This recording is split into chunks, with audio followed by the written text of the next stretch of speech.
Monsieur Éric Allaire, notre modérateur. Avant de passer à la deuxième communication, je demande à Jean Mercier, qui n'est peut-être pas tout à fait prêt,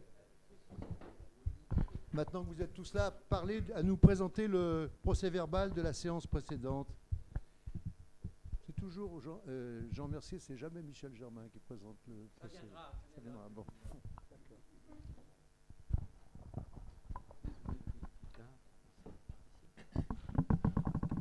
Donc la séance était une séance spécialisée sur la section ambulatoire.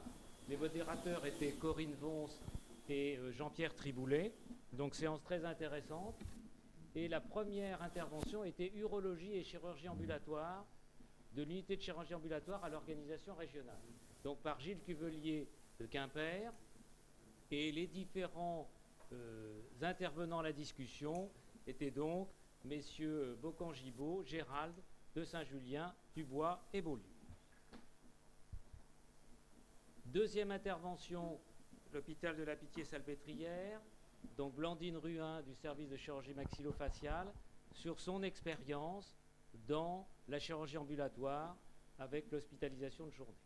Donc un certain nombre d'éléments. Et les intervenants étaient donc messieurs Malafosse, l'arbitre Torla, madame Grappin, monsieur Triboulet, de Saint-Julien et Richard. Troisième communication, la chirurgie ambulatoire pour l'orthopédie en 2012 effet boule de neige. Et donc là, par M. Hullet de Caen et son équipe, avec les éléments qui ont été pris en compte pour la continuité des soins, avec une indication d'un élément récent d'un journal officiel de la fin février sur l'incitation tarifaire dans le domaine de la chirurgie ambulatoire. Avec comme participants à la discussion et questions, M. Dubousset, M. Safar, Mme Vons, M. Beaulieu et M. Bontemps.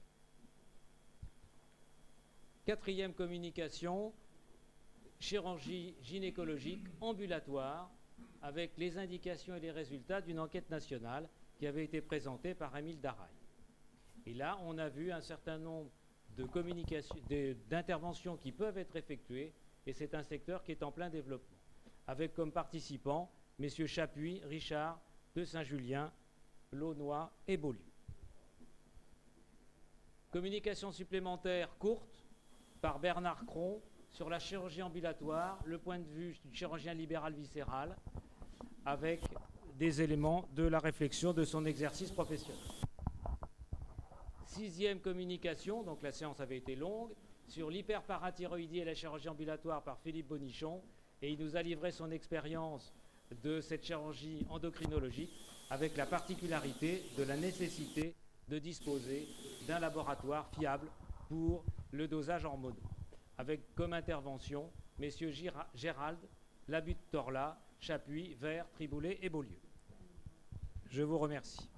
Très bien. Est-ce que l'un d'entre vous veut prendre la parole à propos de ce procès-verbal? Sinon, on peut considérer qu'il est adopté. Merci beaucoup, monsieur.